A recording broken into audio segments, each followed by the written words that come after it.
back from the dead.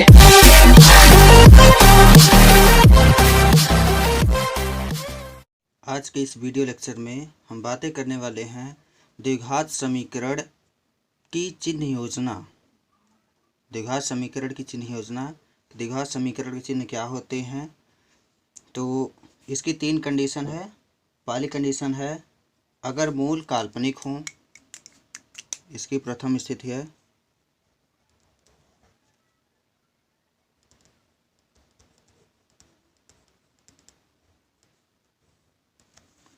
पहली स्थिति यदि ax² + bx + c = 0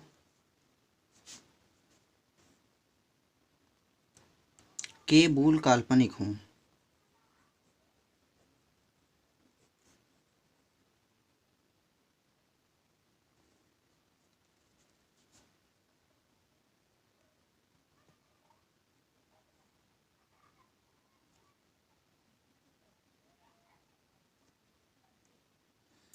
तो इस दशा में जो d होगा, d > 0 या b² - 4ac > 0 होगा। तो फिर हम इसको लिख सकते हैं ax² + bx + c। इसको लिख सकते हैं, अगर हम a कॉमन लेंगे तो बचेगा x² +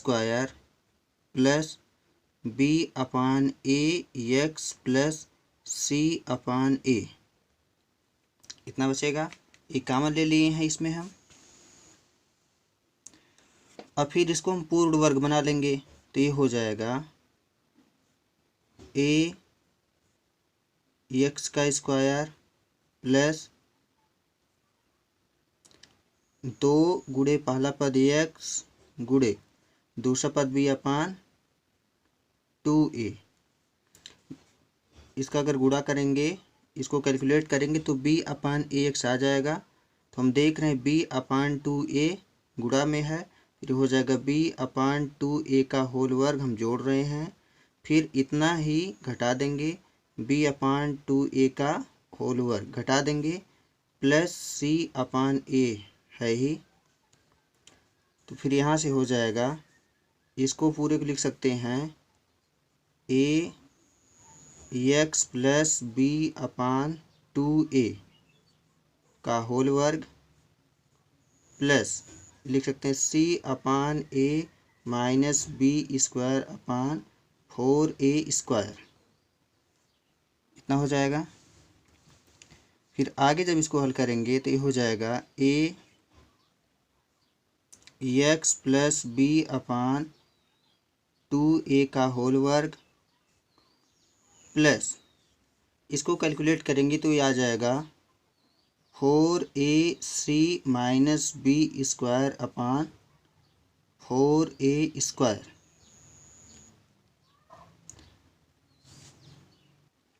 फिर आगे अब देख रहे हैं, अगर हम x का कोई भी मान रखें, चाहे माइनस संख्या रखें या धनात्मक संख्या या ऋणात्मक संख्या, कोई भी संख्या x का मान रखें तो a पूरे वर्ग के रूप में, इसका मतलब a पूरा का पूरा धनात्मक आएगा।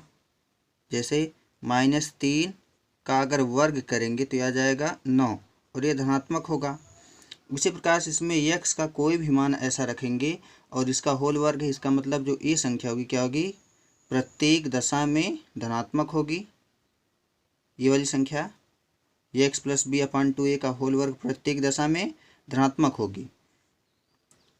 और यहाँ प्लस का चिन्ह है तो प्लस का चिन्ह यहाँ पर लगाएंगे। अब चेक करना है कि जो a इसका मान है पूरा धनात्मक होगा या ऋणात्मक होगा। और उससे पहले हम विभक्त कर हम ज्ञात किए थे b² - 4ac > 0।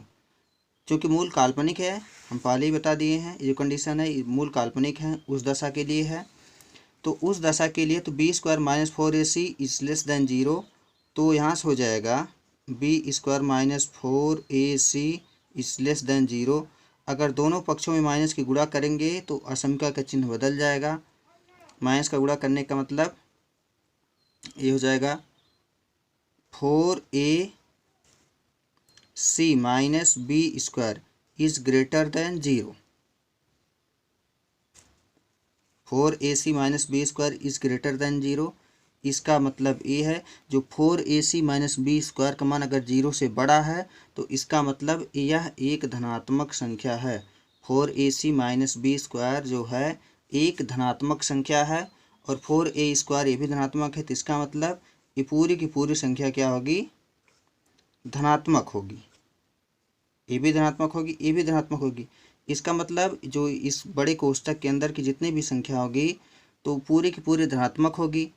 तो निर्भर क्या करता है, यह ए के मान पर निर्भर करेगा। अगर ए का मान धनात्मक रहेगा तो यह पूरा का पूरा मान क्या होगा, धनात्मक होगा। अगर ए का मान ऋणात्मक रहेगा तो पूरा का पूरा मान क्या होगा, ऋणात्मक होगा। निष्कर्षतः हम कह सकते हैं यदि नंबर 1 पर यदि ए पॉजिटिव, अगर ए का मान क्या है, पॉजिटिव है, इस ए का मान अगर पॉजिटिव है तो implies that a x square plus b x plus c बराबर 0 पॉजिटिव। दूसरी कंडीशन ये है यदि a negative implies that a x square plus b x plus c equal to 0, ये भी क्या होगा, निगेटिव होगा। इसका मतलब ये है कि अगर मूल काल्पनिक हो तो उस दशा में इसका चिन्ह का निर्धारण जो करेंगे वह ए के मान पर डिपेंड करेगा, क्योंकि अगर ए का मान धनात्मक होगा तो इसका चिन्ह होगा x square plus b x plus c का चिन्ह धनात्मक होगा। अगर ए का मान ऋणात्मक है तो ये पूरे का मान क्या होगा, ऋणात्मक होगा। तो ये पहली कंडीशन है। आइए अब दूसरी स्थिति के बारे में चर्चा करते हैं। तो दूसरी कंडीशन इसकी जो है यदि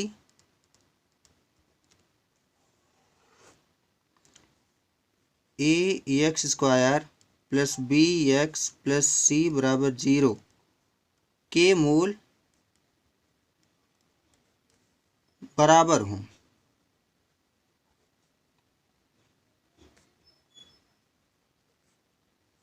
के मूल बराबर हों।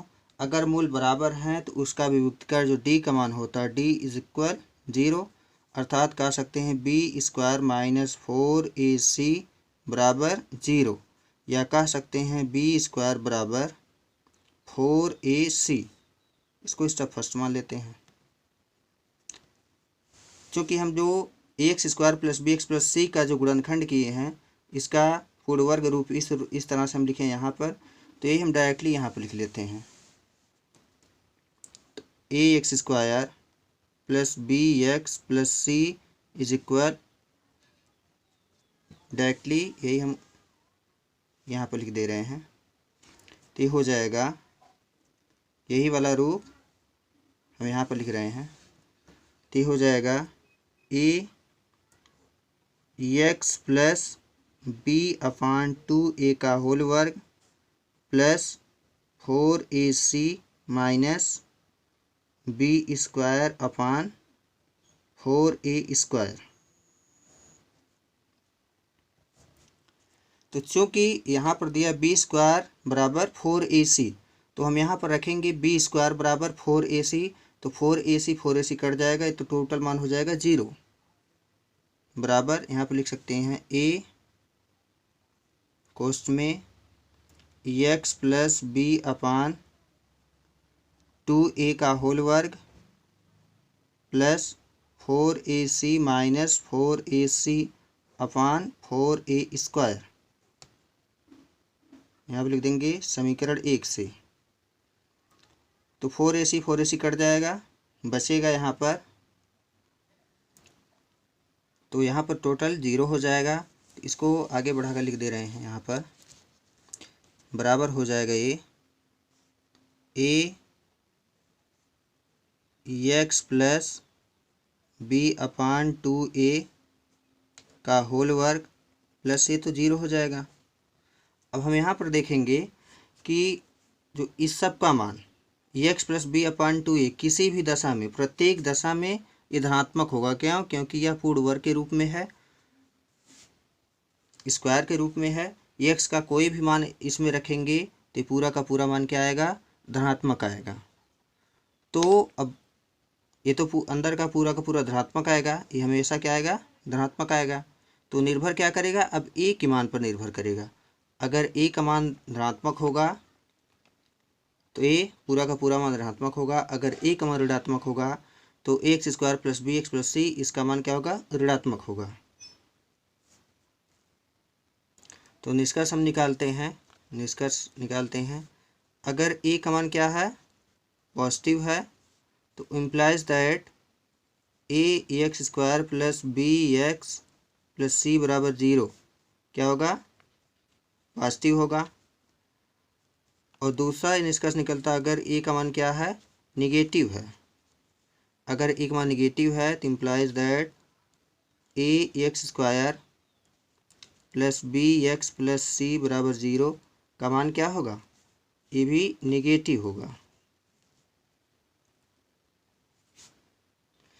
दोनों कंडीशनों के विश्लेषण के उपरांत हम पता लगाते हैं कि दोनों कंडीशन का मतलब अगर मूल काल्पनिक हों, अगर मूल बराबर हों, तो इस दशा में जो समीकरण का चिन्ह होगा वो ए के मान पर निर्भर करेगा। इस दशा हम देख रहे हैं, जो दूसरी दशा है मूल बराबर हैं, अगर ए का मान धनात्मक है तो ये समीकरण का मान क्या होगा? धनात्मक होगा। अगर ए का मान ऋणात्मक है तो इस समीकरण का मान ऋणात्मक होगा।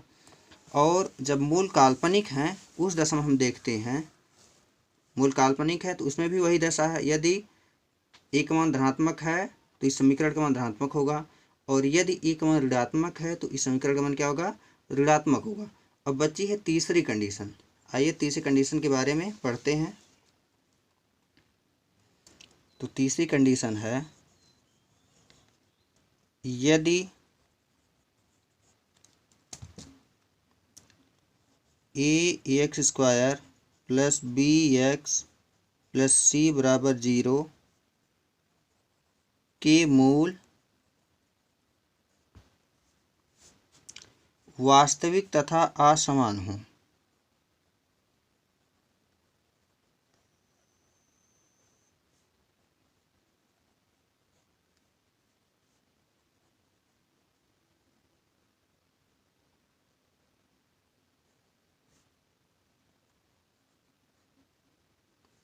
वास्तविक तथा असमान हो तो उसके लिए उसका विभक्तिकर जो होता है d इज़ ग्रेटर देन 0, या कह सकते हैं b square minus 4ac is greater than 0।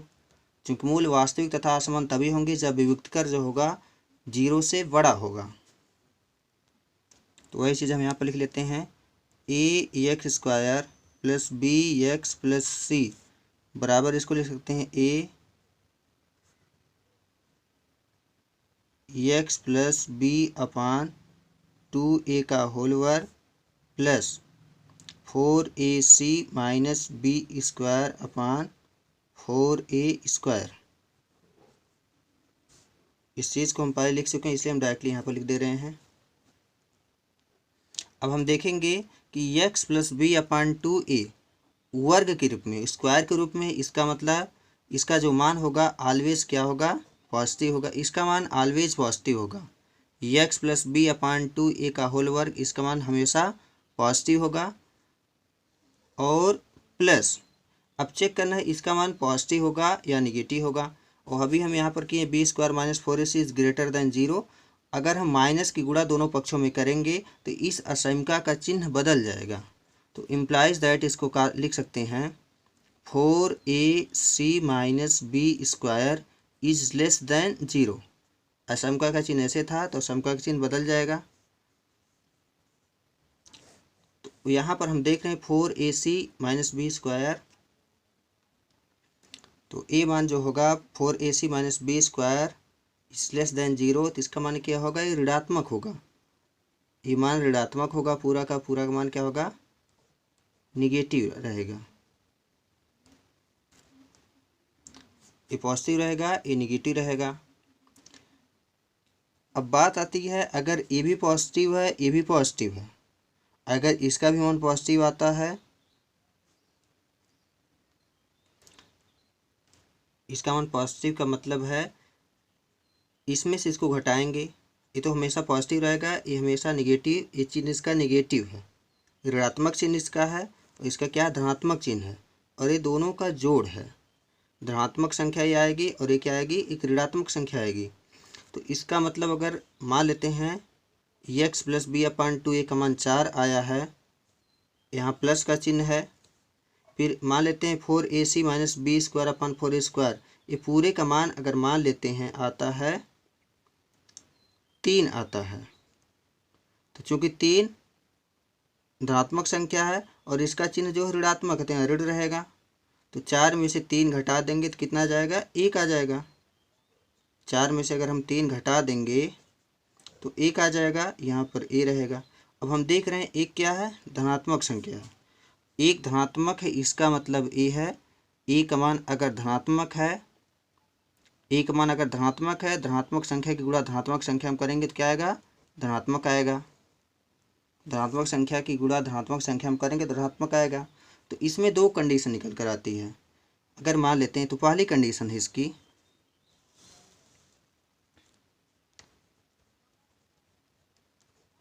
पहली कंडीशन है अगर x plus b upon 2a का होल वर्ग, इसका मान 4ac minus b square upon 4a square, इसके मान से, इसका मान इसके मान से परिमाण में, परिमाण का मतलब मॉडुलस, दोनों का मापांक लेंगे, मापांक मतलब निरपेक्ष मान, इसका मान इसके मान से, इसके मान का मतलब परिमाण से अगर यह बड़ा आता है, इसका मान इसके मान से अगर यह बड़ा आता है, तो जैसे यहाँ पर हम किए हैं x plus b upon 2a का मान अगर हम 4 लिए हैं और इसका मान क्या है, -3 आया है, और इसका चिन्ह माइनस होने के नाते हम यहाँ पर माइनस लगा दिए हैं, तो इसका मतलब जो है कि 4 3 से क्या है, बड़ा है। प्लस भी ले लेंगे तब भी 4 जो है क्या होगा, 3 से बड़ा होगा। और उस दशा में जो x square plus b x plus c बराबर 0 ये समीकरण होगा, वह हमेशा ए के मान पर ही निर्भर करेगा। इस दशा में इम्प्लाइज दैट कह सकते हैं,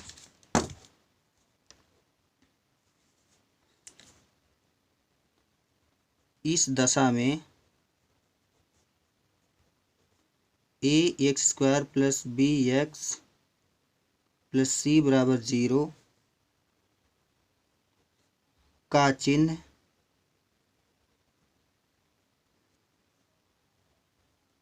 ए पर निर्भर करेगा, पर निर्भर होगा। अगर ए का मान धनात्मक है तो अधनात्मक होगा, लिख सकते हैं if a positive implies that, if a positive implies that a x square plus b x plus c equal to 0 positive. अगर ए का मान धनात्मक है तो इसका मान भी क्या होगा, धनात्मक होगा।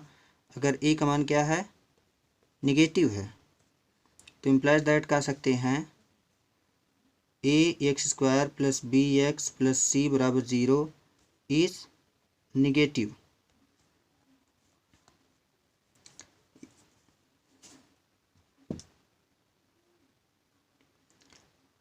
और दूसरी दशा इसकी आती है, दूसरी दशा भी बता दे रहे हैं। सेकंड कंडीशन अगर x plus b upon 2a, यही मान x plus b upon 2a का होल वर्ग का मान छोटा आए किससे, 4ac minus b square upon 4a square, इसके मान से, इसके मान का मतलब परिमाण में छोटा आए, परिमाण में इसका मान इसके परिमाण से छोटा आने का मतलब, जैसे मान लेते हैं इसका मान आ गया है इसका मान अगर हम मान लेते हैं 12 आ गया है और इसका मान जो आ गया मान लेते हैं 11 आ गया है। तो 12 जो 11 से क्या है, बड़ा है। तो इस चिन्ह के यहाँ पर देखिए जो चिन्ह हम बताएं, ये पॉजिटिव है क्या निगेटिव है। तो इस चिन्ह के कारण ये क्या होगा, निगेटिव हो जाएगा। तो मतलब 11 में से 12 घट जाएगा, 11 में से 12 घट जाएगा और ए जो होगा यहाँ पर रहेगा ए वाला ए यहाँ पर रहेगा। तो 11 में से 12 घटा देंगे तो ए का मान कितना आ जाएगा, -1 आ जाएगा। अब हम देखेंगे अगर ए का मान निगेटिव रहेगा तो माइनस की गुणा माइनस में करेंगे तो मान क्या आएगा, पॉजिटिव आएगा। अगर ए का मान पॉजिटिव होगा तो क्या आएगा, वो निगेटिव आएगा। तो इससे भी निष्कर्ष निकलता है, ध्यान दीजिए यहाँ पर, अगर ए का मान पॉजिटिव है प्लस की गुणा अगर हम माइनस में करेंगे तो मान क्या आएगा, अगर ए का मान प्लस है, ये माइनस है, तो प्लस की गुणा माइनस करेंगे तो रिजल्ट माइनस में आएगा। अगर ए निगेटिव है और ये -1 निगेटिव है ही, तो माइनस की गुणा माइनस में करेंगे तो क्या आएगा, वो रिजल्ट वो पॉजिटिव आएगा। तो इसमें हम कह सकते हैं इम्प्लाइज दैट निष्कर्ष निकलेगा, इफ ए पॉजिटिव, अगर ए का मान क्या है, पॉजिटिव है और ए निगेटिव रहेगा ही, अगर ए का मान पॉजिटिव है और ए निगेटिव है तो इसका मतलब जो रिजल्ट आएगा, implies that ax² + bx + c = 0 negative होगा।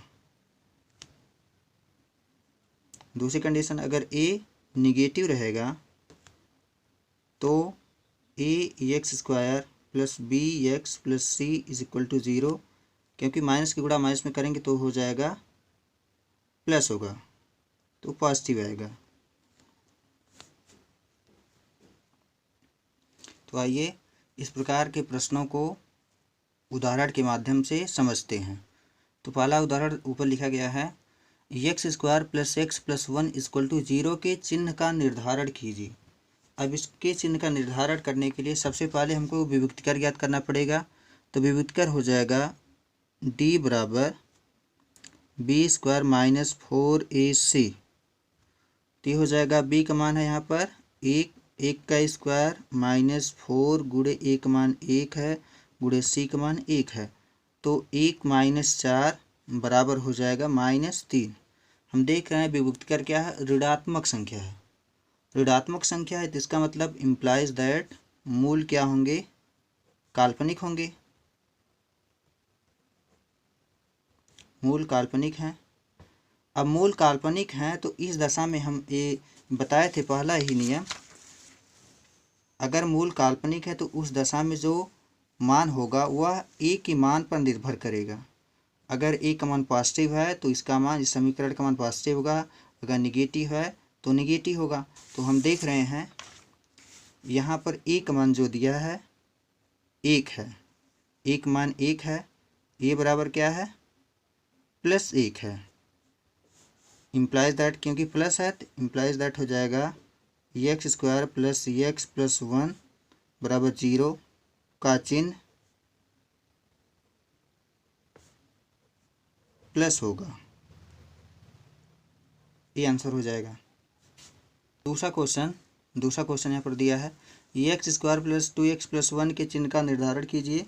तो सबसे पहले हम विभक्तिकर ज्ञात करेंगे, d बराबर होता है b² - 4ac। तो b का मान यहाँ पर है 2 का स्क्वायर -4 गुणे a का मान 1 गुणे c का मान 1 है। तो हो जाएगा 4 - 4 बराबर 0। हम देख रहे हैं विभक्तिकर 0 के बराबर आ रहा है, इसका मतलब है मूल बराबर हैं, बराबर तथा वास्तविक हैं।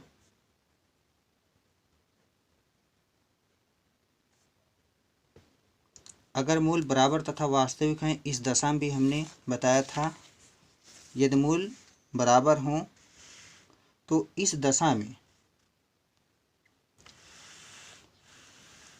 इस दशा में भी अगर ए पॉजिटिव है तो समीकरण का मान पॉजिटिव होगा, ए निगेटिव है तो समीकरण का मान निगेटिव होगा।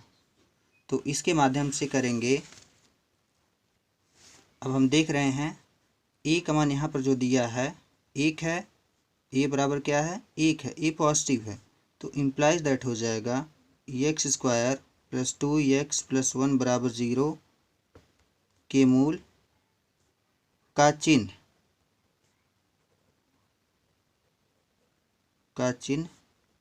धनात्मक होगा। आज का आखिरी क्वेश्चन, यदि एक्स स्क्वायर प्लस के इक्वल 0 और के इज़ ग्रेटर दैन 0 तो इसका चिन्ह बताइए। तो इस समीकरण का चिन्ह क्या होगा। अब यहाँ पर दिया के इज़ ग्रेटर दैन 0, इसका मतलब ये है के का मान जो होगा वो एक धनात्मक संख्या होगी। मान लेंगे, माना के बराबर 1, के क्या है एक धनात्मक संख्या है, तो इस समीकरण हो जाएगा x square plus 1x plus 1 equal to 0 implies that x square plus x plus 1 equal to 0। अब इसका विभक्त कर ज्ञात कर लेंगे, तो d बराबर हो जाएगा b square minus 4ac, d बराबर बी स्क्वायर माइनस 4ac। तो d बराबर हो जाएगा बी का मान 1 का स्क्वायर माइनस 4 गुणे 1 मान 1 गुणे से 1 मान 1, तो 4 में से 1 घटा देंगे तो आ जाएगा -3। -3 आ रहा है तो क्या है, मूल काल्पनिक है।